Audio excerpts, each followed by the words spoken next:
अस्सलाम वालेकुम everyone. I hope you will be fine. जैसा कि आप सब लोगों को पता है कि हम लोग सब डिविजनल एनफोर्समेंट ऑफिसर पीरा की प्रिपरेशन ऑफर कर रहे हैं, और आजकल जो हम टॉपिक डिस्कस कर रहे हैं वो है ऑपरेशंस एंड प्रोसीजरल रूल्स 2025। ठीक है, पीरा के ऑपरेशंस एंड प्रोसीजर रूल्स 2025। इसका आज सेकंड लेक्चर है जी। इससे पहले एक लेक्चर हो चुका है और वो हमारी इसी प्ले लिस्ट के अंदर मौजूद है, आप इसको देख सकते हैं। और इसके अलावा अगर नोट्स और मॉक टेस्ट आप लोग लेना चाह रहे हैं तो उसके लिए भी आप हमारे एडमिन से रब्ता कर सकते हैं। तो स्टार्ट करते हैं जी। कल हमने लास्ट लेक्चर में पहले 1 से लेके 10 तक रूल्स पढ़े थे। आज हम 11 से ऑनवर्ड पढ़ेंगे। तो power to dismiss matter for default. Default का मतलब ये है कि वो शख्स जो है वो पेश नहीं हो सका। हम बात कर रहे थे एतराज फाइल करने की, रिप्रेजेंटेशन। अगर एक शख्स ने जो है वो कंप्लेन की है या एतराज दाखिल किया है और उसके बाद वो पेश ही नहीं होता, तो उसकी यहाँ पे बात हो रही है। Where the complainant offender or aggrieved person does not appear before the hearing officer. Hearing officer के सामने आया ही नहीं। On any date fixed for hearing in any prescribed in any proceeding pending before him. जो कोई भी proceeding उसके सामने पेंडिंग है लेकिन वो एक पार्टी जो है वो आ ही नहीं रही, कंप्लेनेंट आ ही नहीं रहा, ही में dismiss the proceeding for default. Default की बेस पे क्या करेगा, वो प्रोसीडिंग को डिसमिस भी कर सकता है, provided that the hearing officer shall not exercise such power if the complainant is an officer employ appearing on behalf of authority board or enforcement station. लेकिन अगर इस तरह की कोई एप्लीकेशन, ठीक है, कंप्लेनेंट अगर जो है वो अथॉरिटी है, कोई बोर्ड है या इन्फोर्समेंट स्टेशन है, तो ऐसी सिचुएशन में किसी ऑफिसर के ना आने पर, क्योंकि हो सकता है ना कि ऑफिसर जो है उनको, जैसे आजकल पीरा फोर्स जो है उसको फ्लड इफेक्टेड एरियाज में लगाया गया, तो कोई अगर कोई ऑफिसर नहीं आ सकता तो ऐसी सिचुएशन में उसको कार्रवाई को डिसमिस नहीं किया जाएगा। ठीक है, लेकिन अगर वो कोई आम पर्सन है, ठीक है, तो उसके लिए कार्रवाई को डिसमिस कर दिया जाएगा, केस खारिज कर दिया जाएगा। The hearing officer shall not restore any proceeding dismissed for default under sub rule 1। अगर कोई प्रोसीडिंग डिसमिस कर दी है तो उसको रीस्टोर नहीं किया जा सकता। ठीक है, एक दफा डिसमिस हो गई तो डिसमिस हो गई, खत्म। उसके बाद फिर नए सिरे से जो है वो एतराज फाइल करेगा तो फिर चलेगा, अदरवाइज। अच्छा भाई, इंटरिम रिलीफ। क्या इंटरिम रिलीफ का मतलब क्या होता है? इसका मतलब है आरजी रिलीफ। मिसाल के तौर पे एक शख्स है जी, बड़ा कोई गरीब आदमी है, लेकिन उसने क्या किया, उसने लोगों का रास्ता बंद कर रखा है। यहाँ पे रोड के दरमियान में जो है उसने अपनी रेडी लगाई हुई है, कार्ट लगाई हुई है। ठीक है, तो ऐसी सिचुएशन के अंदर अब क्या हुआ कि इन्होंने जाके उसको सील कर दिया या सीज कर दिया, या उसने क्या किया, सड़क के दरमियान में बढ़ा के अपनी दुकान बनाई हुई है, या ऐसा कुछ भी किया हुआ है। ये इसकी मिसाल हम यहाँ पे लेंगे और उसको साथ साथ पढ़ते जाएंगे। द हियरिंग ऑफिसर में on an application submitted with the representation and supported by the affidavit grant interim relief in writing pending the final decision of the representation by suspending the operation of EPO issued by the enforcement officer or any relief deemed fit and proper in the act of circumstances of the। अच्छा, बात का ऐसा भी होता है कि लोग जो है वो कहते हैं कि हमें जी इंटरम रिलीफ दे दें। मिसाल के तौर पे कोई किसी जगह पे, कोई यहाँ पे कुछ तो कार्ड होती है ना जिसके नीचे पहिए लगे होते हैं, कुछ जो है वो लोगों ने अड्डे बनाए होते हैं बकायदा। ठीक है, तो वो वहां से हटाते नहीं है, उसको उधर ही पड़ा रहता है। अगर मिसाल के तौर पे कोई इस तरह की कोई चीज है, ठीक है, और उसको जाके ईपीओ सर्व कर दिया उन्होंने, यानी कि उसको इस तरह से कार्डन ऑफ करके बंद कर दिया। ठीक है, बाहर उन्होंने रिबन्स वगैरह लगा दिए, इसको कार्डन ऑफ कर दिया, इस यहाँ पर ईपीओ सर्व कर दिया एनफोर्समेंट ऑफिसर ने, तो वो शख्स जो है वो आके अब रिप्रेजेंटेशन फाइल कर सकता है और ये कह सकता है कि मुझे इंटरिम रिलीफ दिया जाए, आरजी रिलीफ दिया जाए। क्यों? बात बात ऐसा होता है कि वो कहता है कि जी मैं तो अकेला अपने घर का कमाने वाला हूँ, तो मेरी दुकान आपने सील कर दी है, छोटा सा मैंने जो है वो बाहर फटा सा बनाया हुआ है और उसको छोटा सा शटर लगाया हुआ है। बात बात ऐसा होता है कि लकड़ी का वो फटा सा बना लेते हैं, ठीक है, और खोखा टाइप का जो है वो उनका स्ट्रक्चर होता है, और उसको उसमें छोटा सा शटर भी लगाया हुआ है, गली के दरमियान रखा हुआ है। ऑल दो उससे लोग तंग हो रहे हैं, लेकिन वो कहता है कि जी मैं अपने घर का जो है वो अकेला कमाने वाला हूँ, तो आपने इसको ईपीओ भी दे दिया है, तो मैं अब उसको क्या करूँ, तो मैं अपनी जो रोजी रोटी है वो कैसे कमाऊँ? तो ऐसी सिचुएशन के अंदर जो है वो उसको रिलीफ वगैरह दिया जा सकता है, इंटरिम रिलीफ दिया जा सकता है। तो वो ये कह सकते हैं कि आप ऐसे करें, यहाँ से थोड़ा सा अगर आगे जाएं तो इधर एक खाली प्लॉट है, तो आप यहाँ पे ले जाके इसको रख लें। इस तरह का इंटरिम रिलीफ उसको दिया जा सकता है कि यहाँ पे लोगों का रास्ता मुतासिर नहीं होगा, लेकिन सिर्फ उस वक्त तक जब तक इसका फैसला नहीं होता। तो ये क्या है? ये इंटरिम रिलीफ है। तो क्या होगा? Decision of the representation by, ठीक है जी, suspending the operation of EPO, के उसको आर्जी तौर पे थोड़ा सा सस्पेंड कर दें। Provided that the final relief sought by the offender or aggrieved person shall not be granted by the hearing officer as interim। अब जो है वो जो फाइनल रिलीफ वो मांग रहा है उसको एज इंटरिम रिलीफ नहीं दिया जा सकता। फाइनल रिलीफ वो क्या मांग रहा है? वो कहता है कि मुझे इधर ही काम करने की इजाजत दी जाए। वो कहता है कि जी मेरे जो बाप दादा हैं वो भी यहाँ पर इस तरह की दुकान करते होते थे, तो अब कौन सा जो है वो रास्ता यहाँ पर बंद हो गया, तो आप मुझे यहाँ काम करने की इजाजत दें। तो ये तो उसका फाइनल रिलीफ है, तो आप उस फाइनल रिलीफ को एज ए इंटरिम रिलीफ नहीं दे सकते। हाँ, आप उसको ये कह सकते हैं कि भाई इसके आगे थोड़ा सा खाली प्लॉट पड़ा हुआ है, वहां जाके आप लगा लें फॉर द टाइम बिंग, लेकिन आप ये रास्ता जो है ये इसको छोड़े। Provided further that the hearing officer shall not restore status को एंटे एज इंटरिम रिलीफ। ठीक है, स्टेटस को एंटे का मतलब होता है पहले वाली पर उसको बहाल करना। यानी पहले वाली पोजीशन, यानी पहले वाली पोजीशन क्या है, ये वाली पोजीशन के ये यहाँ पर ही इसको बहाल कर दे एज ए इंटरिम रिलीफ, ये हो नहीं सकता। ठीक है, for granting N interim relief the hearing officer may consider that. Interim relief देते वक्त जो है वो क्या कंसीडर करेगा भाई, क्या क्या चीजें देखेगा, ये बात का जरूरी हो जाता है। मैं इसकी आपको थोड़ी सी मिसाल दे देता हूँ, जैसे अब इसको हम इन पॉइंट्स को पढ़ेंगे तो आपको पता लग जाएगा। There is a prima facie case on the basis of evidence provided by the applicant.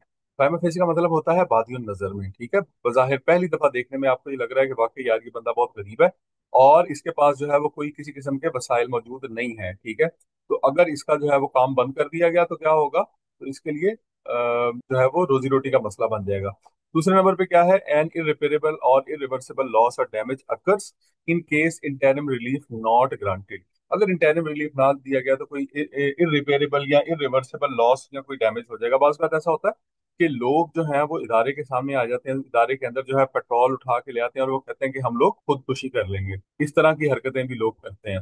तो ऐसी सिचुएशन में जब वो देख रहा है कि वो पर्सन जो है मेंटली स्टेबल नहीं है, ठीक है, या इमोशनली स्टेबल नहीं है, तो ऐसी सिचुएशन में इस तरह का कोई ना कोई इंटरिम रिलीफ दिया जा सकता है। The matter is of urgent nature, matter कोई जो है बहुत ही अर्जेंट नेचर का है, वो जरूरी है कि वो उसको रिलीफ दिया जाए, अदरवाइज जो है वो कोई मसला हो जाएगा। The interim relief is otherwise necessary for the grant of final relief. बस का ऐसा होता है कि इंटरिम रिलीफ जो है वो जरूरी होता है फाइनल रिलीफ के लिए, तो इसलिए भी जो है वो क्या करते हैं, रिलीफ जो है वो ग्रांट कर देते हैं। इंटरिम रिलीफ कैसे जी, फाइनल रिलीफ के लिए मिसाल के तौर पे वो ये कहता है कि ये जो रोड है ना जहाँ पे मैंने अपनी रेडी खड़ी की हुई है, ठीक है, यहाँ रेडी नहीं है बल्कि अपना खोखा रखा हुआ है, इसके पीछे मेरा घर है, ठीक है, होम है, तो हमने यहाँ पे जाके ईपीओ सर्व कर दिया जहाँ ये खोखा बना रहा था, ठीक है, या इसको जो है वो एक्सटेंड कर रहा था। अब वो कहता है कि मुझे इसको उठा लेने दें, यहाँ से इसको रिमूव करने दें। मैं ये करता हूँ कि अपने घर में से यहाँ पे एक शटर लगा लेता हूँ, ठीक है, इधर एक दुकान बना लेता हूँ, तो उससे ये है कि ये रास्ता जो है ये खुल जाएगा और ये भी जो है यहाँ से रिमूव हो जाएगा। तो ऐसी सिचुएशन में क्या है कि वो इंटरिम रिलीफ आप उसको दे देंगे, आप कहेंगे ठीक है आपका ईपीओ लिफ्ट कर देते हैं, आप ये लगा लें। सही है, तो इस तरह से भी हो सकता है।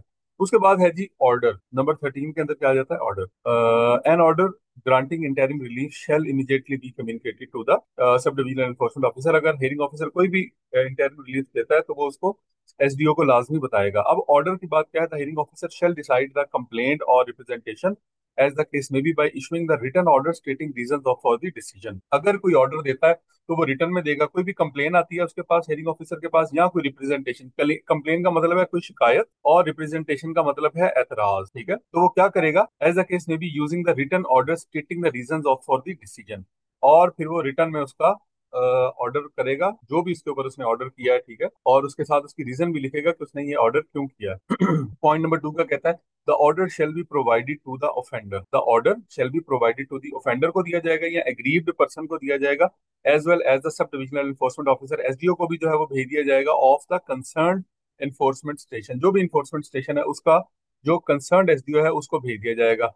In case of the decision of the hearing officer is to modify or convert an EPO into absolute order, such order shall further contain. In case of decision of the hearing officer is to modify or convert an EPO into absolute order. अगर hearing officer के order के बाद जो EPO है उसको absolute order में convert करना है तो उसके ऊपर कौन कौन सी डिटेल होनी चाहिए। ईपीओ का मतलब क्या है कि आपने जो है वो जो वो दुकान बना रहा था, जो खोखा बना रहा था, ठीक है, उसको ईपीओ दिया था आपने, इसको जो है वो आर्थिक तौर पे बंद कर दिया, काम रोक दिया, ठीक है, तो वो अब ऑर्डर आ गया थी हेयरिंग ऑफिसर का कि ये गलत बना रहा है, ये जगह जो है वो गवर्नमेंट की जगह है, सरकारी जगह है, सरकारी सड़क या गली है और यहाँ पे ये नहीं बना सकता। अब आपने एब्सोल्यूट ऑर्डर देना है, एब्सोल्यूट ऑर्डर ये देना है, इस पर्सन को ये कहना है कि इसको यहाँ से रिमूव करे, ठीक है, रिमूवल का ऑर्डर देना है। तो ऐसी सिचुएशन में फिर क्या किया जाएगा, तो सच ऑर्डर, अब जो एब्सोल्यूट ऑर्डर है उसके ऊपर क्या क्या डिटेल लिखी होगी, डिटेल ऑफ पब्लिक नॉइसेंस लिखा होगा कि जी आपकी इसकी वजह से लोगों को क्या परेशानी हो रही है। उसके बाद लिखा होगा reason of passing absolute order, absolute order जो है वो क्यों दिया गया उसकी रीजन लिखी होगी। Direction to the offender creating such nuisance to remove the nuisance within a specified time period and manner, और उसको बताया होगा कि इतने दिन के अंदर, मिसाल के तौर पे जी 15 दिन के अंदर अंदर जो है वो इसको यहाँ से उठा ले अदरवाइज जो है आपके खिलाफ कानूनी कार्रवाई की जाएगी। एनी फर्दर पेनल्टी दैट में B imposed on the offender if absolute order is not implied. तो ये भी लिखा होगा कि अगर आप ये काम नहीं करते तो आपके खिलाफ जो है वो एफआईआर लॉन्च की जाएगी, या आपको जो है वो इम्प्रिजनमेंट होगी, या आपको फाइन किया जाएगा, जो भी है वो उसको कॉन्सिक्वेंसेज बता दिए जाएंगे ताकि उसको पहले से पता हो। If the offender not removed the public nuisance within the time period mentioned in the absolute order, absolute order में 15 दिन लेट्स सपोज दिए हुए थे, और उसने 15 दिन के अंदर अंदर जो है वो उसको ओबे नहीं किया, कंप्लाई नहीं किया, the hearing officer shall direct the sub divisional enforcement officer, वो एसडीओ को कहेगा, यानी आप लोगों को कहेगा, to get the absolute order enforce through the enforcement officer, कि आप इन्फोर्समेंट ऑफिसर के थ्रू क्या करें, इसको इन्फोर्स करवाएं। ठीक है, who shall enforce the absolute order in the manner provided under section 5 of the section 36 of the act, जिसमें लिखा हुआ है कि एब्सोल्यूट ऑर्डर जो है उसको किस तरह से आपने फुलफिल कराना है। जाके आप नोटिस देंगे, उसके बाद जो है वो आप उसको वहां से चीजें हटा देंगे, कॉस्ट ऑफ इन्फोर्समेंट जो है वो उससे लेंगे, अगर वो नहीं देता तो फिर उसको as a arrear of land revenue जो है वो रिकवर करेंगे। तो उसमें सारे का सारा तरीकाकार दर्ज है। Presentation of digital evidence, digital evidence की जो है प्रेजेंटेशन यहाँ पर, any digital evidence presented before the hearing officer, commissioner, or any court of law shall be accompanied by a chain of custody document and an authentication certificate issued by the subdivisional enforcement officer। तो कोई भी digital evidence है तो उसको आपने कैसे रखना है? Any digital evidence presented before the hearing officer, HO के सामने कोई भी डिजिटल एविडेंस पेश किया गया है, या कमिश्नर के सामने या कोर्ट ऑफ लॉ के सामने, shall be accompanied by a chain of document, उसके साथ एक डॉक्यूमेंट भी लाजमी होगा, यानी वो वीडियो है तो उसके साथ डॉक्यूमेंट होगा, और उसमें उसका सारा मेटा डाटा होगा, यानी उसकी डिटेल होगी, एंड एन ऑथेंटिकेशन सर्टिफिकेट, और एक ऑथेंटिकेशन सर्टिफिकेट भी होगा, जो कि कौन इशू करेगा, जो कि आप इशू करेंगे as a sub divisional enforcement officer. Chain of custody document कि ये किसके पास है, और ऑथेंटिकेशन सर्टिफिकेट की ये वाकई ऑथेंटिकेट है, कोई पुरानी वीडियो हमने जो है वो क्रॉप नहीं की हुई, और ये कौन देगा जी, सब डिविजनल एनफोर्समेंट ऑफिसर देगा। The officer presenting digital evidence shall ensure the compliance of the specific procedural requirements as per instructions issued by the director general, director general ने जो भी इंस्ट्रक्शंस दी हुई हैं उस डिजिटल एविडेंस के बारे में उसको फॉलो करना भी कंसर्न्ड ऑफिसर के लिए जरूरी है, जो वो उसको प्रेजेंट कर रहा है। Notice and order, the notices and order under the rules shall be issued and delivered in the mode and manner as mentioned in the section 40 of the act. जो भी आपने नोटिस सर्व करने हैं या order देने हैं, उनका क्या फॉर्मेट होगा, ये सारे का सारा जो है वो सेक्शन 40 ऑफ द एक्ट जो है उसके अंदर लिखा होगा। ठीक है, rules be issued and delivered in mode as manner as the, अच्छा मिसाल के तौर पे जैसे वहां पे लिखा हुआ था ना कि आप प्रोक्लेमेशन के जरिए या फिक्सेशन के जरिए पर्सनल नोटिस देंगे, पर्सनल डिलीवरी होगी, तो ये सारे का सारा तरीकाकार जो है वो ऑलरेडी हम लोग एक्ट के अंदर पढ़ चुके हैं, सेक्शन 40, अदरवाइज आप दोबारा इसमें पढ़ सकते हैं। Decision regarding sealed premises, the hearing officer shall after hearing all the concerned make an order in writing. ठीक है, decision regarding sealed, hearing officer क्या कर सकता है, आफ्टर हियरिंग, हियरिंग के बाद, all the concerned make hearing order in writing to, hearing order जो है वो देगा किस चीज के बारे में, कि seal the premises till decision of the case. ये भी कह सकता है कि प्रीमिसेस को सील कर दिया जाए जब तक इसका फैसला नहीं होता। ठीक है, मिसाल के तौर पे कहीं पे जो है वो होर्डिंग पकड़ी गई है, होर्डिंग से मुराद क्या है, जखीरा अंदोजी, तो ऐसी सिचुएशन में क्या करेगा, वो प्रीमिसेस को सील भी कर सकता है। Revert the possession of the property to the department or agency or lawful owner as the case may be. मिसाल के तौर पे किसी ने जमीन पे कब्जा किया हुआ है, और वो जो जमीन है वो किसकी है, रेवेन्यू डिपार्टमेंट की है। ठीक है, तो वो क्या कर सकता है, उनको वापस भी करवा सकता है, कि ये ऑर्डर में कर सकता है कि ये रेवेन्यू को वापस की जाए। Deseal the premises if the alleged illegal occupier proved his legal right और entitlement over the property, या फिर अगर जो है वो शख्स जो है वो अपना लीगल अपने आप को, वो जो इलीगल ऑक्युपायर है वो ये बता देता है कि ये मेरा इस पे लीगल राइट है और वाकई प्रॉपर्टी मेरी है, तो ऐसी सिचुएशन के अंदर वो क्या करेगा, उसको डीसील करेगा और प्रॉपर्टी जो है वो इसके हवाले कर देगा। Confiscated articles or goods, the confiscated articles or goods shall be recorded in the inventory form including, confiscated article जितने भी होते हैं ना, जब्त शुदा चीजें जो की होती हैं, अगर कहीं पे होर्डिंग किया तो वो चीजें सारी बात आप जब्त कर लेंगे, उठा के ले आएंगे, या लोगों ने इंक्रोचमेंट की होती है, कोई फट्टे वगैरह रखे होते हैं, रेडियां रखी होती हैं बाहर, ठीक है, बाहर जो है वो इंक्रोचमेंट की होती है, वो उठा के जब आप ले आते हैं, डिटेल डिस्क्रिप्शन ऑफ गुड्स, आप डिटेल बनाएंगे, उनकी टाइप, क्वांटिटी, कंडीशन वगैरह सब लिखा होगा, date and time and place of seizure, कब डेट क्या थी, टाइम क्या था, प्लेस कौन सी जगह से उठाई है, एस्टिमेट वैल्यू और मार्केट रेट वगैरह क्या है इसका, ये सारा जो है वो आप लिखेंगे। The inventory shall be signed by the enforcement officer and offender, enforcement officer और ऑफेंडर दोनों के साइन होंगे। देखो एनफोर्समेंट ऑफिसर ने तो साइन करने हैं, ऑफेंडर क्यों साइन करेगा, बात का ऐसा होता है कि ये चीजें उठा के लेके आते हैं, वो कहता है कि भाई मेरी जो चीजें हैं वो तो ये है ही नहीं। ठीक है, वहां से मिसाल के तौर पे वहां से जो है वो उन्होंने कोई जो है वो पुरानी रेडियां उठाई हैं, वो कहता है जी मेरा तो मोटरसाइकिल उठा के ले आए हैं, तो जो भी चीज उठाएंगे उसकी डिटेल बनाएंगे और उससे ऑफेंडर के भी साइन कराएंगे। Provided that the offender refuses to sign or is not present. अगर वो वहां पे साइन नहीं कर रहा है या प्रेजेंट नहीं है, तो जो भी शख्स वहां पर मौजूद है आसपास मौके पर, उनके साइन जो है वो करा लिए जाएंगे। इसके बाद है जी on acceptance of the representation the confiscated और सीज्ड आर्टिकल्स और goods shall be return to the sub divisional enforcement officer to the offender by issuing release order specifying the condition of the return. अगर उस person ने जो representation file की थी, ठीक है, वो एक्सेप्ट हो गई, ठीक है, हेयरिंग ऑफिसर ने क्या क्या कहा, किसने कहा कि इसका एतराज बिल्कुल ठीक है, इसको सामान वापस मिलना चाहिए, तो फिर वो क्या होगा, जो सीज्ड गुड्स हैं वो क्या होगा कि वो सब डिविजनल इन्फोर्समेंट ऑफिसर को ऑर्डर करेगा कि सीज चीजें जो है वो इसको वापस कर दी जाए और रिलीज ऑर्डर इशू कर दिया जाए। ठीक है, रिलीज ऑर्डर इशू होगा और वो चीजें उसको वापस मिल जाएंगी। The director general may notify standard mechanism for procuring outsource services under the Punjab procurement rules 2014 through the board for the purpose of arranging suitable space for the storage of seized confiscated or detained articles और goods or item. Director general जो है वो notify करेगा कि standard mechanism, ठीक है, कि किस तरह से जो है वो आप पंजाब प्रोक्योरमेंट रूल्स 2014 की याद रखिएगा। इसके मुतालिक क्वेश्चन पूछा जा सकता है। पंजाब प्रोक्योरमेंट रूल के जरिए क्या करना है आपने इसमें, कि आपको एक सूटेबल प्लेस लेनी है एज एसडीओ। अगर आपकी मैं बात कर रहा हूं तो इसका मतलब है कि आप क्या हैं, आप एसडीओ हैं। तो एक सूटेबल प्लेस आप ढूंढेंगे जहां पे आपने स्टोरेज करना है सीज माल को। अब आपका दफ्तर जो है वो तो छोटा सा है, ठीक है, मैक्सिमम एक किनाल पे होगा, एक दो किनाल की बिल्डिंग होगी, वहां पे आप सीज आइटम तो नहीं रख सकते, सीज आइटम तो बहुत बड़ी क्वांटिटी में होते हैं। तो आपने एक ऐसा बहुत बड़ा स्टोर, एक प्रीमिसेस भी जो है वो लेना है जहां पे आप सीज्ड आइटम जो है उनको प्लेस कर, ठीक है। और उसको कैसे आपने प्रोक्योर, आपने उसको जो है वो किराए पे कैसे लेना है, पंजाब प्रोक्योरमेंट रूल्स 2014 को फॉलो करते हुए आप क्या करेंगे, उसको रेंट पे लेंगे। या अगर आपने परचेज भी करना है तो जारी बात है उसके लिए जो है वो तरीकाकार वजह किया हुआ प्रोक्योरमेंट के अंदर। Determination of the rent and cost of enforcement the hearing officer shall determine the rent and cost of enforcement on the following factors. ठीक है, कॉस्ट ऑफ एनफोर्समेंट और रेंट जो है वो क्या करेगा, और इस बेस पे क्या करेगा, वो डिटरमिन करेगा। कौन करेगा जी, hearing officer. The report estimated cost, report of estimated cost incurred by the enforcement station for the enforcement purposes. वो सबसे पहले तो वो रिपोर्ट देखेगा कि जो इन्फोर्समेंट की गई है उसकी कॉस्ट क्या आई है, ड्यूरेशन ऑफ इलीगल, और इसके अलावा क्या देखेगा जी, ड्यूरेशन ऑफ इलीगल पोजेशन और use of the state property. किसी ने स्टेट के प्लॉट पे कब्जा किया हुआ था, और वो ये भी देखेगा कितने अरसे तक उसकी ड्यूरेशन क्या है, ताकि उसके ऊपर उसका रेंट चार्ज कर सके, ठीक है, जितना अरसा उसने इलीगल यूज किया है। मॉनिटरी बेनिफिट अक्रूड टू और ऑब्टेन्ड बाय द ऑफेंडर, कोई जमीन है सरकारी, उसके ऊपर वो कोई फसलें उगा रहा है, तो मॉनिटरी बेनिफिट उसने कितना अरसा उससे लिया, कितना अरसा उसने फसलें उठाई हैं, उस सारी की डिटेल भी जो है वो ली जाएगी।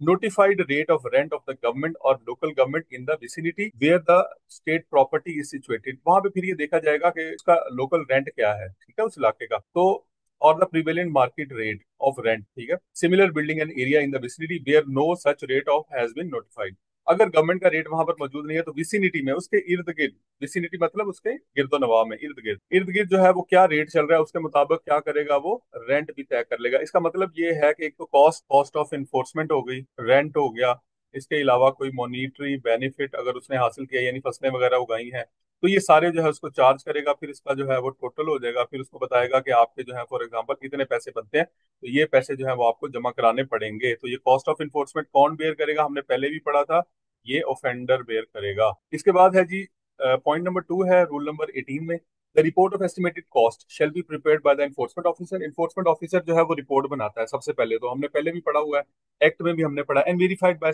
एसडीओ। और एसडीओ इसको जो है वेरीफाई करेगा, यानी आप उसको वेरीफाई करके देंगे कि हाँ वाकई इसने जो रिपोर्ट बनाई है ये फेक नहीं है, कहीं ऐसा तो नहीं है वो ज्यादा पैसे चार्ज करी जा रहा है। On the basis of following consideration, personnel deployed during the action, आप किस किस चीज की, जारी बात है मजदूर लगाए होंगे वहां पर सामान उठाने के लिए। Operational cost for machinery and vehicles, machinery है, आपने कोई कोई क्रेन वगैरह मंगवाई है या कोई इस तरह की चीजें हैं, ठीक है, ट्रैक्टर ट्राली मंगवाई है, वो चाहिए। उसके बाद है जी इसके पैसे, जारी बात है आपने उसका रेंट पे करना है। Overheads including communication and documentation expenses, कोई और ओवरहेड आया, ठीक है, कम्युनिकेशन एक्सपेंसेस है, आपने डाक भेजनी है या कोई डॉक्यूमेंटेशन वगैरह के एक्सपेंसेस हैं, फोटो कॉपियां कराई हैं, स्टेशनरी ली है, वो सारा भी इसमें डालेंगे। Cost incurred in storing the seized item till the time they are auction, storing जो है उसकी कॉस्ट वो भी है। मिसाल के तौर पे आपने एक बिल्डिंग ली है, उसके अंदर उस बिल्डिंग में जो है वो 5 रूम्स हैं, और एक रूम के अंदर जो है वो सिर्फ इस बंदे का माल ही पड़ा हुआ था, इतना सारा सामान था कि वो एक रूम उसी ने ऑक्यूपाई किया हुआ था। तो उस बिल्डिंग का जो है वो अगर हम ये देखते हैं कि रेंट जो है वो कितना है, 1 लाख रुपया है, तो फिर हम ये देखेंगे कि इसका एक रूम जो है मेरा, उसका उसका एक महीने का रेंट कितना बनता है, 20,000, ठीक है। तो जितने अरसे तक ये माल पड़ा रहा है तो उस लिहाज से रेंट भी इसको चार्ज किया जाएगा। स्टोरिंग कॉस्ट जो है, फिर वहां पर बिजली का इंतजाम होगा, उसकी कॉस्ट भी इसको चार्ज की जाएगी। तो यानी सारी की सारी कॉस्ट जो है ये ऑफेंडर पे डाली जाएगी, ना कि ये कॉस्ट जो है वो पीरा खुद बर्दाश्त करेगा। Recovery of rent and cost of enforcement. The rent and cost of enforcement as determined by the hearing officer shall be payable by the offender within 15 days। 15 दिन के अंदर अंदर वो ये कॉस्ट पे करने का पाबंद होगा from the date of communication of the order, provided that the hearing officer may extend the period for the payment of rent और cost of enforcement for a period not exceeding 15 days। मजीद 15 दिन के लिए उसको extend भी किया जा सकता है, यानी इनिशियली 15 दिन और उसके बाद 15 दिन की जो है वो एक्सटेंशन भी दी जाती है। ठीक है, टोटल जो है वो 30 days उसको मिल सकते हैं maximum, on request of the offender stating the reasonable justification. Reasonable को जस्टिफिकेशन देगा तो फिर उसको 15 दिन और मिल जाएंगे, अदरवाइज 15 दिन के अंदर अंदर जो है ये कॉस्ट उसको पे करनी पड़ेगी। In case the offender does not पे द रेंट और cost the same shall be recovered. अगर वो ये कॉस्ट पे करता ही नहीं है, वो कहता जाए जी हमने पे नहीं करना, तो क्या होगा? From auction of the sale of confiscated articles or goods. तो उसको आप सेल करेंगे, ठीक है। ऑक्शन जो ऑक्शन वो जो मटेरियल आर्टिकल्स आपने सीज किए हुए हैं, उसके सब किया हुआ माल है, उसको आप ऑक्शन कर देंगे। ऑक्शन का क्या मतलब होता है? नीलाम कर देंगे। तो नीलामी के अंदर जो पैसे मिलेंगे वो पीरा के फंड में चले जाएंगे। As arrear of land revenue if the proceeds of sale are not sufficient or where no article और गुड्स आर कॉन्फिस्केटेड। अगर तो जो है वो ऑक्शन के साथ आपका खर्चा पूरा हो जाता है, अगर आपका एक्सपेंस ज्यादा है, ऑक्शन से थोड़े पैसे मिले हैं, तो फिर आप उसको क्या करेंगे? As a arrear of land revenue उससे पूरे करवाएंगे। As arrear of land revenue का मतलब ये है कि अगर उसका घर या दुकान बेच के भी आपको पैसे पूरे करने पड़ रहे हैं ना, तो आप कर लेंगे। तो लैंड रेवेन्यू के जो एरियर्स हैं ये बड़े खतरनाक होते हैं। जब हम लैंड रेवेन्यू एक्ट पढ़ेंगे तो उसमें हम देखेंगे कि ये जो लैंड रेवेन्यू के एरियर्स हैं ये कैसे रिकवर किए जाते हैं। 20 रूल नंबर 20 हमारे पास auction of confiscated articles or good. अब सारी बात है, उसने पे नहीं किया तो आप ऑक्शन करेंगे। कैसे ऑक्शन करेंगे? The enforcement officer shall submit report of confiscated articles or goods to the hearing officer through sub divisional enforcement officer. जो कन्फिस्केटेड आर्टिकल्स हैं उनकी लिस्ट जो है वो किसको दी जाएगी? एचओ को दी जाएगी, और किसके जरिए? एसडीओ के जरिए। यानी आपका एनफोर्समेंट ऑफिसर डायरेक्ट नहीं देगा बल्कि आपके जरिए ही सबमिट करेगा।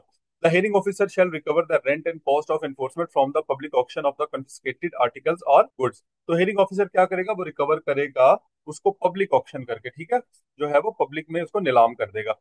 The hearing officer shall determine the market value of the confiscated articles or goods by requiring prevalent market value of the similar articles or goods from one और मोर dealers. एक या दो डीलर से जो है वो पता करके उसकी मार्केट वैल्यू भी पता करेगा कि ये कहीं ऐसा तो नहीं है कि ये जो नीलामी में जो बोली देने के लिए आए हैं, बिडर्स आए हैं, वो आपस में एका करके जो है वो इदारे को कोई नुकसान पहुंचा दें। ठीक है, तो उसकी मार्केट वैल्यू भी वो फाइंड कर लेगा और उसके आसपास ही बोली शुरू होगी। The hearing officer shall fix a sale value less than 10% of the market value. Market value से लेस देन 10% जो है उसकी सेल वैल्यू रखेगा। उसकी वजह यह कि इस पे टैक्सेस वगैरह भी होते हैं। Provided that in case of rates of confiscated articles or goods are fixed by the government और local government, the fixed sale value shall be less than 10% of the rates so fixed by the government और local government. ठीक है, उससे 10%। आप मिसाल के तौर पर किसी एक चीज की कीमत 100 रुपए है, तो आप उसको 90 रुपीज जो है एचओ क्या करेगा? उसको फिक्स करेगा। एचओ क्या करेगा? उसको 90 रुपीज पे फिक्स करेगा। Provided further that the confiscated articles or goods shall not be sold at the rate less than fixed sale value. और फिर जो वो आपने वैल्यू 90 रुपए फिक्स कर दी है, इससे कम आप नहीं करेंगे। ठीक है, 90 से कम आप नहीं बेचेंगे उसको। The hearing officer shall publish the notice of auction of the confiscated articles और goods specifying the date, time, place, quantity of confiscated articles और गुड्स। और उसके बाद फिर जो है वो पब्लिश किया जाएगा ऑक्शन नोटिस ऑफ ऑक्शन। ठीक है, नीलामी का नोटिस दिया जाएगा और उसमें उसकी सारी तफसील लिखी होगी, डेट लिखी होगी, टाइम, प्लेस, क्वांटिटी लिखी होगी कन्फिस्केटेड आर्टिकल्स की, ठीक है, गुड्स की, और फिक्स सेल वैल्यू भी उसके अंदर लिखी होगी। अच्छा, यहाँ पे फिक्स सेल वैल्यू लिखी होगी कि इतने के ऊपर जो है वो कम से कम ये सेल वैल्यू है, इससे ऊपर अगर कोई बोली देगा तो वो ले लेगा, यानी जो सबसे हाई बोली देगा वो ले लेगा। और उसमें फिक्स सेल वैल्यू जो है वो लाजमी लिखी होगी। पॉइंट नंबर 6 क्या कहते हैं? On the date of the auction, नीलामी की डेट पे separate bidding process shall be taken with respect to each confiscated goods article और गुड। अच्छा, सबके लिए जो है ना वो सेपरेट ऑप्शन होगी। मिसाल के तौर पे कुछ है रेडियां, सही है, कुछ जो है वो आपने वहां से उठाए हैं बर्तन जो बाहर लोगों ने रखे हुए, ठीक है। उसके अलावा कुछ जो है वो आप लोगों ने उठा ली है। इसके अलावा और क्या हो सकता है कि किसी का जो है वो खोखा है, सही है। तो ये सारी चीजें जो है अलग अलग कैटेगरी की हैं, तो आप इनकी ऑप्शन क्या करेंगे? अलग अलग करेंगे। अच्छा भाई, पॉइंट नंबर 7 क्या है? The bidding amount shall start at the fix sale value of the confiscated articles और goods being auction and shall continue till the highest bidder is confirm. ठीक है, वो जो आपकी फिक्स वैल्यू वहां से आप उसको स्टार्ट करेंगे और उसके बाद हाईएस्ट बिडर जो है वो देखेंगे फिर के वो कहाँ तक जाता है। उसके बाद पॉइंट 8 है, highest bidder determined by the hearing officer shall deposit the amount of equivalent to the fixed sale value of the confiscated article और goods to the hearing officer immediately through cash और pay order और online. फौरी तौर पे hearing officer को वो जमा करवाएगा जैसे ही वो बिडिंग जीतता है, जो हाईएस्ट बिडर है। ये नहीं कह सकता कि जी वो तो मेरे पास तो पैसे नहीं, मैंने वैसे बिड दे दी थी लेकिन जो है वो मैं पे नहीं कर सकता। तो जो बिडर आते हैं आमतौर पे उनसे जो है वो पहले सिक्योरिटी ली जाती है कि कहीं बाद में वो मुकर ना जाए। The remaining bid amount if any shall be deposited by the highest bidder to the hearing officer within 3 working days. अगर कोई पैसे बकाया है तो वो 3 वर्किंग डेज के अंदर अंदर वो जमा कराएगा और अपना सामान ले जाएगा। सामान उसको उस टाइम दिया जाएगा जब वो सारे के सारे पैसे पे करेगा। पॉइंट नंबर 10 है, on receipt of the entire bid amount, the possession of the confiscated articles or goods shall be handed over by the hearing officer to the successful bidder. सारे पैसे लेने के बाद जो है सक्सेसफुल बिडर को वो चीज हैंड ओवर कर दी जाएगी along with the delivery note. साथ में डॉक्यूमेंट भी दिया जाएगा, डिलीवरी नोट, क्योंकि कल को वो ये ना कहे कोई कि भाई इसने ये चीजें कहीं से चोरी की हैं, तो उसके पास डिलीवरी नोट मौजूद होगा जिसमें उन चीजों की सारी डिटेल लिखी होगी, specifying the details and description of such articles और goods and bearing the signature and stamp of the hearing officer. Hearing officer जो है उसकी सिग्नेचर स्टैम्प मौजूद होगी ताकि कल को उसके लिए कोई मसला ना बने, कल को कोई आके उसको ये ना कहे कि ये सामान जो है ये तो आपने कहीं से चोरी किया है या किसी का सामान उठाया है। In case of failure of the highest bidder to deposit the amount equivalent to the fixed sale value of the confiscated articles और गुड्स और the remaining amount within the stipulated time, ठीक है। अगर वो fixed value, fix sale value जो है वो तो सेम डे पे देनी है ना, उसी वक्त, और बाकी जो अमाउंट है वो ये सेम डे पे देनी है, और जो रिमेनिंग अमाउंट है वो 3 डेज में देनी है अगर कोई है। मिसाल के तौर पे फिक्स सेल वैल्यू जो है वो 90 थी, बिड जो है वो जाते जाते जाते 110 तक चली गई, सही है, तो फिक्स सेल वैल्यू जो है वो तो बिड वाले डे, ऑक्शन डे पे ही देनी पड़ेगी। और बाकी कितने बचे हैं, बाकी 30 रुपए हैं, बाकी नहीं 20 रुपए हैं, ये जो बाकी 20 रुपीज हैं वो 3 दिन के अंदर, ठीक है, ₹20 जो है वो 3 दिन के अंदर अंदर उसने जमा कराने हैं। और लेकिन वो जमा नहीं अगर करा पाता, ठीक है, ये वाले पैसे 90 रुपए नहीं जमा करा पाता या ये 20 रुपए जमा नहीं करा पाता, तो ऐसी सिचुएशन में क्या होगा कि उसकी जो बिड है वो कैंसिल हो जाएगी, जो उसने पैसे जमा कराए हैं वो जब्त हो जाएंगे और फिर री ऑक्शन होगी। confiscated articles are goods in the same manner, उसी तरह से दोबारा वही वाला तरीका फॉलो होगा। द ऑफेंडर और पर्सन रिस्पॉन्सिबल टू पे कॉस्ट और rent may participate in the auction proceeding. जो ऑफेंडर है जिसका सामान हमने उठाया ना, रेडियां वगैरह जिस चीजें उठाई हैं, वो भी आके बिडिंग में हिस्सा ले सकते हैं। The proceeds of the auction shall be deposited into the fund, और उसकी जो प्रोसीड्स आएंगी वो कहाँ पे जमा करा दी जाएंगी, पीरा फंड में। ये भी आपका एक नंबर का क्वेश्चन बन सकता है। आपका ये वाला क्वेश्चन भी बन सकता है कि क्या ऑफेंडर जो है वो बिड में पार्टिसिपेट कर सकता है। यस, ही कैन पार्टिसिपेट, ठीक है, लेकिन उसके लिए भी सेम कंडीशंस होंगी, उसके लिए किसी किस्म की कोई रिलैक्सेशन नहीं हो। उसके बाद आ जाता है जी हमारा rule number 21, cost of investigation. The investigation officer shall get cost of investigation in the mode and manner notified by the authority. Cost of ये इन्वेस्टिगेशन ऑफिसर जो भी इन्वेस्टिगेशन पे इसकी कॉस्ट लगेगी, कहीं आना जाना किया है, उसने डॉक्यूमेंटेशन हुई है या इसके अलावा कोई भी काम हुआ है, ठीक है, ज्यादातर जो है वो ट्रांसफर वगैरह की कॉस्ट होती है, तो वो सारी की सारी कॉस्ट जो है वो अथॉरिटी उसको पे करेगी। उसके बाद आ जाता है assessment and verification of whistle blower disclosure. तो विसल ब्लोअर ने कोई मामला डिस्क्लोज किया, ठीक है, विसल ब्लोअर डिस्क्लोजर हमने पहले भी पढ़ा था। विसल ब्लोअर डिस्क्लोजर का मतलब है कि सोसाइटी का कोई बंदा है और वो इदारे की वेलबींग के अंदर उसको इन्फॉर्मेशन देता है कि फलां जगह पे फलां शख्स ने जो है 1 लाख बोरी गंदम स्टोर की हुई है, ठीक है। तो अब इसकी इन्फॉर्मेशन जो है उसको ऐसे ही नहीं ले लिया जाएगा, बल्कि इससे एफिडेविट दिया जाएगा, रिटर्न में लिया जाएगा। For assessment and verification of the whistle blower disclosure the hearing officer shall क्या करेगा, विजिट द साइट पर्सनली और थ्रू ऑथोराइज ऑफिसर, या तो खुद जाएगा या फिर किसी के जरिए चेक कराएगा कि क्या वाकई ऐसा है। Take stance of the concern person, जो वहां के लोग इस आसपास के लोग हैं, बाज़ बार ऐसा होता है कि उनसे भी वो पूछ सकता है कि क्या वाकई ऐसा है, यहाँ पर गंदम वगैरह स्टोर की हुई है, ठीक है। और इसके अलावा क्या होगा, require report from any department, agency और लोकल बॉडी, किसी से रिपोर्ट भी ले सकता है। ये आमतौर पे उस सूरत में होता है जब किसी ने किसी जगह पे इंक्रोचमेंट की हुई है, ठीक है, सरकारी जमीन पे कब्जा किया हुआ, फिर ये क्या करेगा, लोगों से पूछेगा कि ये सरकारी जमीन है या इसकी अपनी है। मिसाल के तौर पे किसी जगह पे प्लॉट पड़ा हुआ था कब्रिस्तान के लिए, ठीक है, किसी सोसाइटी का, उस पे किसी ने कब्जा कर लिया, हालांकि वो तो सरकारी जमीन है। तो ऐसी सिचुएशन में क्या करेगा, पहले तो वो लोगों से जाके पूछेगा, ठीक है, लोग जो है उसकी विसिनिटी के अंदर जो मौजूद हैं उनसे जो है वो कंफर्म करेगा।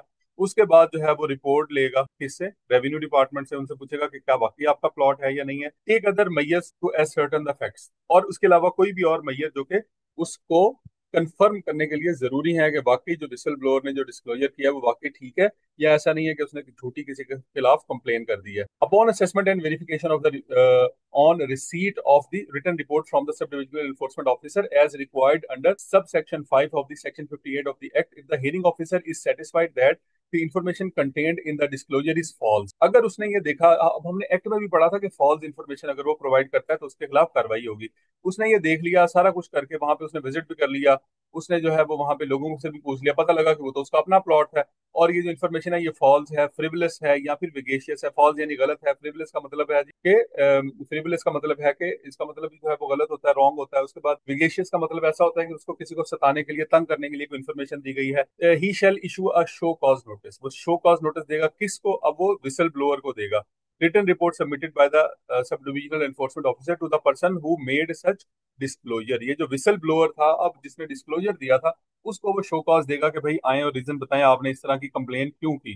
For submission of return reply, कि भाई रिटर्न में आके रिप्लाई दें विद इन 7 डेज, 7 दिन के अंदर अंदर। ये एमसीक्यू का क्वेश्चन है। Of the date of receipt of show cause note. Point 3 है जी, ऑन रिसीट ऑफ रिप्लाई, वो रिप्लाई करेगा, जारी बात, the hearing officer shall provide the person making whistle blower disclosure an opportunity of being heard. उसको बुला के उसको सुनेगा, समाप्त करेगा कि आपने क्यों जो है वो ये वाला हमें विसल गलत डिस्क्लोजर दिया। वो प्रॉपर्टी तो उसकी अपनी है, आपकी उसके साथ दुश्मनी है तो बताएं जरा। In person on date specified by, कि वो पर्सनली आए, इन पर्सन, अपने किसी वकील के जरिए नहीं बल्कि पर्सनली जो है वो पेश हो, और उस पर डेट भी लिखी होगी कि इस डेट को पेश हो, जैसे अदालत की तरफ से समन होता है इसी तरह समन करके वो उसको बुला लेगा। रूल नंबर 4 क्या कहता है? If the person making whistle blower disclosure does not reply to the show cause notice और is unable to satisfy the hearing officer, या तो उसने रिप्लाई नहीं किया शो कॉज नोटिस का, या उसके बाद वो हियरिंग पे नहीं आया, या वो उसको सेटिस्फाई नहीं कर पाया, किसी भी सिचुएशन के अंदर वो क्या होगा? The hearing officer shall make the return order, वो रिटर्न ऑर्डर देगा for imposition of imprisonment. Imprisonment का मतलब होता है उसको कैद की सजा दे देगा, या फिर उस पर जुर्माना लगा देगा, या फिर दोनों भी कर सकता है। As provided in subsection 2 section 59 of the act and shall forward the same to the concern sub divisional enforcement officer. जो भी सजा दी होगी वो लिख के concern sub divisional enforcement officer को वो भेज देगा कि इसके ऊपर जो है वो अमल दरामद करवाया जाए। अमल दर आमद, ठीक है। और अमल दरामद जो है वो कौन करवाएगा? अगेन जो है वो एनफोर्समेंट ऑफिसर ही करवाएगा, ठीक है। और उसके साथ क्या होगा? पूरे का पूरा एनफोर्समेंट स्क्वाड होगा। अगर hearing officer is convinced, rule number, ये पॉइंट नंबर 5 भी है। If hearing officer is convinced that the whistle blower disclosure was not false, frivolous और विगेशियस, उसका मतलब उसने कहा कि जो भी उसने डिस्क्लोजर किया वो गलत नहीं था, no further action shall be taken against him, तो उसके खिलाफ कोई जो है फर्दर एक्शन नहीं लिया जाएगा, ठीक है। Unauthorised disclosure of whistle blower identity, अब ये हमने पढ़ा था एक्ट के अंदर कि विसल ब्लोअर की जो आइडेंटिटी है उसकी शनाख्त हम नहीं बताएंगे, ठीक है। हम ये नहीं बताएंगे हमें इन्फॉर्मेशन किसने दी है, लेकिन अगर कोई बंदा डिस्क्लोज कर देता है, कोई इदारे का शख्स है या कोई भी है, उसको डिस्क्लोज कर देता है, तो ऐसी सूरत में उसके खिलाफ कार्रवाई होगी, जारी बात है। In case of unauthorised disclosure of the identity of the person making whistle blower disclosure, the hearing officer shall issue a show cause notice along with the report as to the incident of the disclosure of the whistleblower identity to the person responsible for such unauthorized disclosure, either explicit or the way of imputation। अगर कोई शख्स जो है explicitly या जो है वो किसी और तरीके से इशारों किनारों से जो है वो किसी की आइडेंटिटी जाहिर कर देता है, ठीक है, जिसने विसल ब्लोअर डिस्क्लोजर किया था, for submission of return reply within 15 days from the date of the receipt of such notice, ठीक है। तो क्या किया जाएगा? ऐसे शख्स को जो है वो making a whistle blower disclosure for the submission of the return reply, के उसको लिखा जाएगा, उसको शो कॉज दिया जाएगा, ठीक है। शो कॉज, ये देखें, उस शख्स को जो है वो शो कॉज नोटिस सर्व किया जाएगा। मिसाल के तौर पे कोई इन्वेस्टिगेशन ऑफिसर था, आपका आईओ था, जिसने जो है वो क्या कर दिया, उसकी आइडेंटिटी शनाख्त जो है वो जाहिर कर दी, तो उसको क्या करेगा? सब डिविजनल एनफोर्समेंट ऑफिसर एसडीओ क्या करेगा? उसको शो कॉज देगा। क्या करेगा? शो कॉज देगा कि भाई आप 15 दिन के अंदर अंदर जो है वो जवाब दे के बताएं कि आपने ऐसा क्यों किया। On receipt of the reply from the person making the unauthorized disclosure to the hearing officer, shall provide him an opportunity of being heard in person on specified date। और फिर उसको वो अपने पास बुला लेगा। हेयरिंग ऑफिसर के पास जब ये रिप्लाई जाएगा ना, तो वो उसको बुला लेगा कि भाई समात पे आ जाएं और बताएं, अपनी पोजीशन क्लियर करें कि आपने उस बंदे की आइडेंटिटी क्यों बताई। वो उस बंदे की आइडेंटिटी बताने से क्या होगा?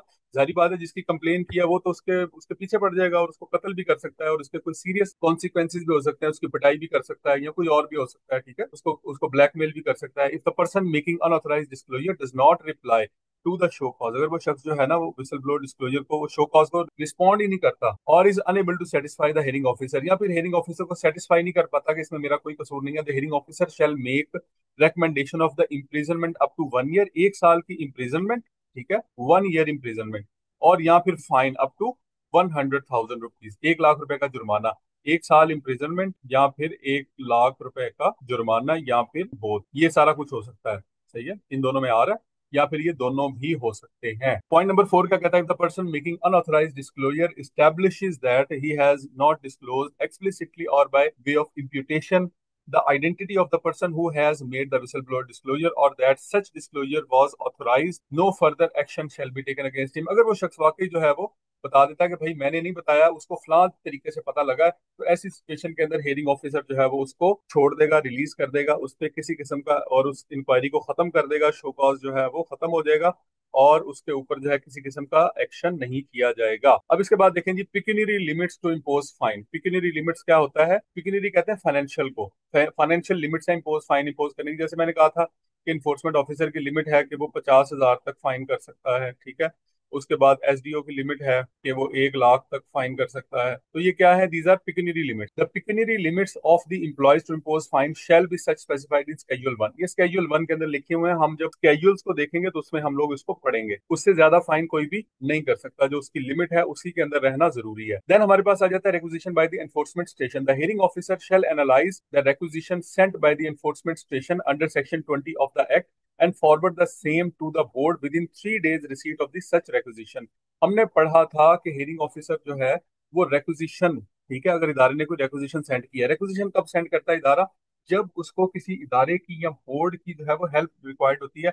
वो देखते हैं कि कोई बहुत बड़ा बदमाश है, ठीक है, वहां पर जो है वो उसने बहुत ज्यादा बंदे खड़े किए हुए हैं, और जब वो ये वहां पे उसकी होर्डिंग को या उसके तजावुजात को खत्म करने के लिए जाएंगे, या उसने जो वहां पर जो है वो माल स्टोर किया हुआ है उसको उठाने के लिए जाएंगे, तो आगे से शदीद किस्म की जो है वो, या तो उसने फायरिंग की है, या वो फायरिंग का जो है वो इरादा रखता है, या इनको इन्फॉर्मेशन मिल गई है, तो ऐसी सिचुएशन के अंदर जो है वो एक्स्ट्रा किस्म की जो है वो यहाँ पर फैसिलिटी या सपोर्ट भी ले सकते हैं डिस्ट्रिक्ट गवर्नमेंट से या बोर्ड से।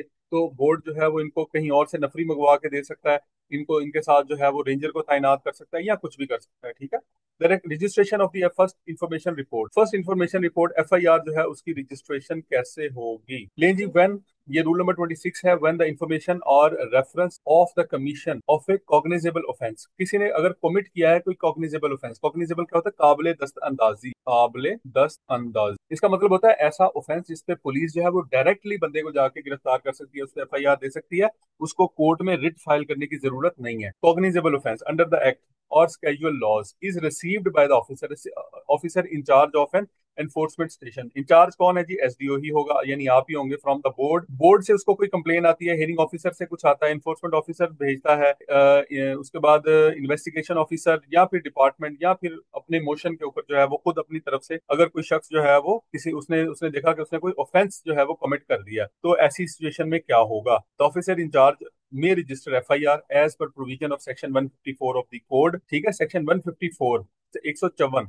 किसकी? कोड की। कोड से मुराद क्या है? सीआरपीसी के मुताबिक जो है वो क्या करेगा? उस पर एफआईआर देगा। And section 49 of the act, और सेक्शन 49 के तहत in the form and format prescribed bye the director general. जिस फॉर्म में और जो फॉर्मेट जो है वो डायरेक्टर जनरल ने दिया है, उस फॉर्मेट के अंदर क्या किया जाएगा? उस पर एफआईआर लॉन्च कर दी जाएगी। अब इसके बाद क्या होगा? The FIR shall contain, FIR में क्या क्या चीजें लाजमी होनी चाहिए? Date and time of the receipt of information, identity of the informant, किसने इंफॉर्मेशन दी है या कंप्लेनेंट कौन है, रेफरिंग और रेफरिंग डिपार्टमेंट कौन है, प्लेस डेट और टाइम क्या है अकरेंस का, उसके बाद substance of the information received, ठीक है, इंफॉर्मेशन जो रिसीव किया उसका सब्सटेंस, वो भी, यानी वो जो वीडियो है या जो भी कुछ प्रूफ है वो अपने पास रखेंगे। ऑफेंस और ऑफेंसेस डिस्क्लोज, क्या क्या ऑफेंसेस हुए, specifying the section of the applicable law, और जो भी उसके ऊपर लॉ लगते हैं वो पीरा एक्ट के तहत है या स्केजुअल लॉ के तहत है, वो सारे सेक्शन जो है वो सारे के सारे लिखे जाएंगे। जैसे कि आम पुलिस के अंदर जो है वो हम एफआईआर देते हैं, एग्जैक्टली उसी तरह की ये एफआईआर है। और उसके बाद है identity of the accused. Accuse की आइडेंटिटी जो है अगर पता है वो भी लिख दी जाएगी, ठीक है। देखकर बताया जाता है ना कि ये उस बंदे के खिलाफ एफआईआर है, या फिर उसमें गैर नामजद है, नामालूम अफराद हैं कि फलां इतने लोग थे और वो भाग गए मौके से। एनी अदर रेलिवेंट पर्टिकुलर, जिसके अलावा कोई भी इंफॉर्मेशन है, यानी जिस तरह से आम एफआईआर पुलिस वाली होती है उसके अंदर जो जो डिटेल्स लिखी होती है, उसी तरह से इसके अंदर भी जो तमाम रेलिवेंट डिटेल है वो लिखी जाएगी। देन इसके बाद आ जाता है प्रोडक्शन बिफोर मैजिस्ट्रेट। हमें पता है कि जब एफआईआर होती है, बंदे को अरेस्ट कर लिया जाता है, तो फिर 24 आवर्स के अंदर अंदर उसको मैजिस्ट्रेट के सामने प्रोड्यूस करना होता है। Any person arrested under the act shall be produce before the magistrate through the prosecutor. ये प्रोसिक्यूटर एम्प्लॉय है पीरा का, ठीक है। ये प्रोसिक्यूटर की पिछले दिनों सीट्स आई हुई थी। विद इन 24 आवर्स, 24 घंटे के अंदर अंदर भाई उसको आपने लाजमी अपने प्रोसिक्यूटर, आप एसडीओ हैं तो आप प्रोसिक्यूटर को कहेंगे कि 24 घंटे के अंदर अंदर इसको लाजमी मजिस्ट्रेट के सामने पेश करें और इसका रिमांड लें। रिमांड क्या होता है? ये कस्टडी की अप्रूवल होती है कि आप इसको अपनी कस्टडी में रख सकते हैं। The officer making arrest shall record date and such other facts as may be necessary to inform the hearing officer and magistrate in the form of the format as notified by the director general. जो officer है वो क्या करेगा, prosecutor जो है वो उसका form वगैरह बनाएगा और फिर वो हेयरिंग ऑफिसर को भी सबमिट करेगा, ठीक है, और मजिस्ट्रेट को भी सबमिट कर देगा। पॉइंट नंबर 3 क्या कहता है? The arresting officer shall prepare and annex. जो अरेस्टिंग ऑफिसर है वो क्या करेगा? Shall prepare and annex. क्या करेगा? अरेस्ट मेमो बनाएगा। एक तो अरेस्ट मेमो पे उसकी सारी डिटेल लिखी होगी कि कौन सा पर्सन अरेस्ट किया गया, कितने बजे अरेस्ट किया गया, कहाँ से अरेस्ट किया गया, the person arrested and one witness, और उसके ऊपर एक विटनेस भी डलवाएगा, ठीक है, एक विटनेस भी जो है उसके ऊपर डलवाएगा, और यानी कि किसी गवाह के साइन करेगा। लिस्ट ऑफ एनी प्रॉपर्टी और एविडेंस, किसी प्रॉपर्टी या एविडेंस जो भी इसके साथ सीज किया है उसकी भी साथ में डिटेल होगी, और कॉपीज ऑफ अवेलेबल एविडेंस और body camera footage and chain of custody document है अवेलेबल, कोई एविडेंस है, कोई बॉडी कैमरा की फुटेज है, उसका जिक्र भी जो है उसमें लाजमी होगा, और उसकी पूरी पूरी डिटेल बताई जाएगी, उसका मेटा डाटा वहां पर बताया जाएगा।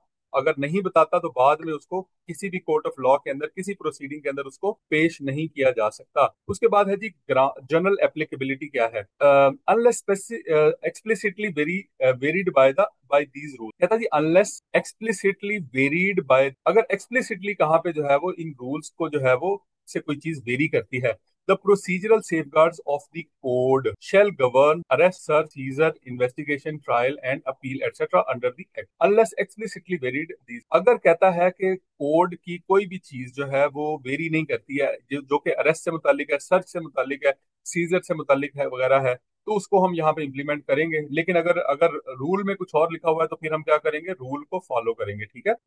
हम क्या करेंगे? जनरली हम लोग किसको करेंगे? कोड को फॉलो करेंगे। लेकिन अगर कोई चीज कोड और रूल में डिफरेंस है तो फिर क्या करेंगे? फिर रूल को जो है वो यहाँ पे हम लोग मुकद्दम तसव्वुर करेंगे। बेल एंड बॉन्ड, बेल किसे कहते हैं? जमानत को। बॉन्ड का क्या मतलब होता है? सिक्योरिटी बॉन्ड जो जमा करवाए जाते हैं, जमानती मचल के जो होते हैं।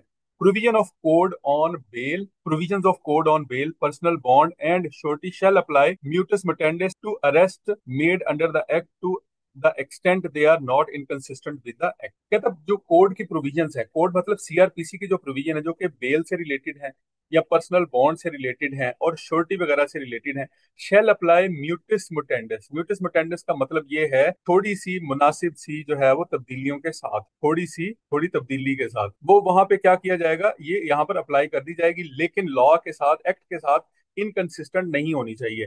अदरवाइज अगर इन दोनों में जो है वो कोई डिफरेंस है, यानी एक्ट में और कोड में, तो फिर आप पीरा एक्ट जो है उसको आप फॉलो करेंगे। उसके बाद प्रोसिक्यूटर की बात की जाती है। In each enforcement station shall have a dedicated prosecutor deployed at station premises recruited under the। कहते हैं जी हर इन्फोर्समेंट स्टेशन के ऊपर अपना एक डेडिकेटेड प्रोसिक्यूटर मौजूद होना चाहिए। जारी बात है उसने सारा लीगल काम उसी ने करना है, तो वहां पर आपको प्रोसिक्यूटर की जरूरत पड़ेगी। तो अंडर पीरा regulations are deputed from the public prosecution department of the government. या तो फिर पब्लिक प्रोसिक्यूशन डिपार्टमेंट से आप डेपुटेशन पे बंदा लेंगे या खुद आप अपने बंदे हायर करेंगे।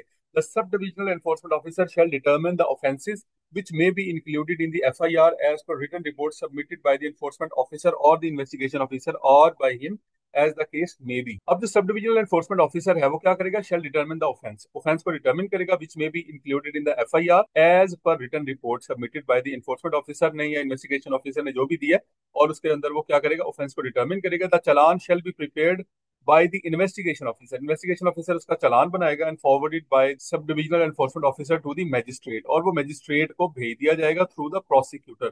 किसके जरिए? प्रोसिक्यूटर के जरिए। And the trial shall be conducted by the prosecutor on behalf of the authority, और अथॉरिटी की तरफ से जो वकील पेश होगा वो कौन होगा? वो यही प्रोसिक्यूटर ही होगा।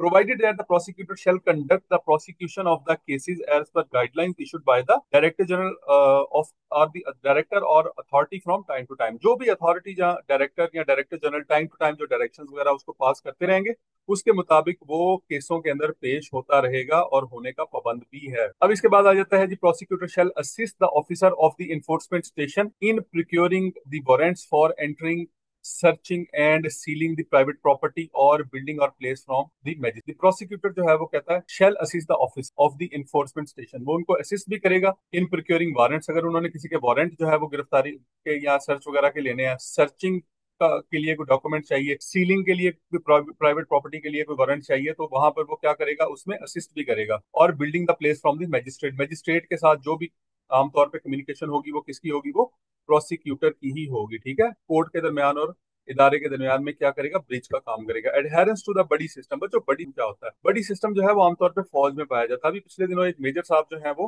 अपने साथी को बचाते बचाते जो है वो शहीद हो गए। इस तरह का बड़ी सिस्टम जो है वो यहाँ पर भी होगा, यानी एक दूसरे के कोऑपरेशन के साथ काम करेंगे। ऐसा नहीं है कि एक बंदे को मार पड़ रही है इन्फोर्समेंट ऑफिसर को, और बाकी सार्जेंट वगैरह जो है वो सारे भाग गए हैं, या सार्जेंट को मार पड़ रही है और बाकी सारे भाग के गाड़ी में बैठ गए हैं या वहां से निकल गए हैं। तो ऐसा आमतौर पे होता है, इसीलिए यहाँ पर बडी सिस्टम होगा। The buddy system shall be mandatory during the field operation to ensure the safety and accountability of the officers responsible for the field operation for the enforcement and implementation under the act of the schedule laws। तो ये जरूरी है जी बड़ी। और an officer shall paired with another officer or sergeant as per the operational deployment plan in order to provide mutual support, एक दूसरे को mutual support provide करेंगे ड्यूरिंग इन्फोर्समेंट ऑपरेशंस। क्योंकि जब भी आप किसी की इंक्रोचमेंट खत्म करेंगे, किसी का माल जो है वो कंफिस्केट करेंगे, किसी ने होर्डिंग की, जखीरा अंदोजी की है, उसको उठाएंगे, सील करेंगे, तो लोग आपके साथ लड़ेंगे और लोग बड़े वायलेंट हो जाते हैं, यहाँ तक हो जाते हैं कि आगे से फायरिंग भी कर देते हैं। तो ऐसी सिचुएशन के लिए आपने तैयार रहना है, बड़ी सिस्टम जो है उसका आपने लाजमी ख्याल करना है। तो monitor each other compliance with the operational protocol, फिर आप ये भी देखेंगे कि हर कोई जो है उसने कंप्लाइंस वगैरह की हुई है, ठीक है, प्रॉपर यूनिफॉर्म पहनी हुई है, बॉडी कैमरा लगा हुआ है, ठीक है, ये सारी चीजें भी आप इंश्योर करेंगे। Report any breach of procedure misconduct to the sub divisional enforcement officer, और इस तरह की अगर कोई ब्रीच होती है तो आप एसडीओ को वो बंदे जो है वो बताएंगे, यानी आपको बताने के वो पाबंद भी हैं। तो बड़ी सिस्टम आपको आई होप समझ में आ गया होगा। इसके बाद आ जाता है जी section number 32, use of body cameras etcetera. तो बॉडी कैमरा हमने कहा था कि डायरेक्टर जनरल में issue specific instructions for the operationalisation of the body camera और other gadgets keeping in view of the situational analysis and logistic arrangement. तो कहता है कि डायरेक्टर जनरल जो है वो क्या करेगा, इंस्ट्रक्शन इशू करेगा कि जो बॉडी कैमराज हैं उनको ऑपरेशनलाइज होना चाहिए, ठीक है, या जो इसके अलावा गैजेट्स हैं वो लाजमी इन वर्किंग कंडीशन भी होने चाहिए, ठीक है, सिचुएशनल एनालिसिस करने के लिए, ताकि कल को बाद में कोई ये ना कहे कि जी ये तो आके इन्होंने बदमाशी की है, बदतमीजी की है। तो सिचुएशनल एनालिसिस के लिए या लॉजिस्टिक अरेंजमेंट भी इसके लिए होने चाहिए कि उनको कैसे वहां तक पहुंचाना है। तो जो बॉडी कैमराज हैं वो लाजमी हैं, और डायरेक्टर जनरल क्या करेगा, उसके लिए इंस्ट्रक्शंस भी देगा और इनको प्रोवाइड भी करेगा, इंश्योर भी करेगा। Storage and preservation, all digital record shall be preserve, यानी उसको सेव किया जाएगा, कोई ऐसा कंप्यूटर होगा सेंट्रल जहां पे सेव किया जाएगा। To secure digital monitoring system as soon as possible after its collection, जैसे ही आपने लिया, इससे पहले कि वो आपसे जाया हो जाए, मोबाइल से कहीं इधर उधर डिलीट हो जाए, तो आप फौरी तौर पे इसको अपने सिस्टम में सेव करेंगे। And shall be regulated as per instructions issued by the director general from time to time, और उसको उस तरह से आप रेगुलेट करेंगे, यानी उसका कहाँ कहाँ आपने बैकअप बना के रखना है, ठीक है, कितने सिस्टम्स के ऊपर जो है वो अवेलेबल होगा, ये सारी चीजें जो है वो आप मेंटेन करेंगे। ये ना हो कल को आप कहेंगे वो सर डाटा तो हमसे जो है वो डिलीट हो गया, या वो सिस्टम के अंदर वायरस आ गया, या फलां चीज हो गई।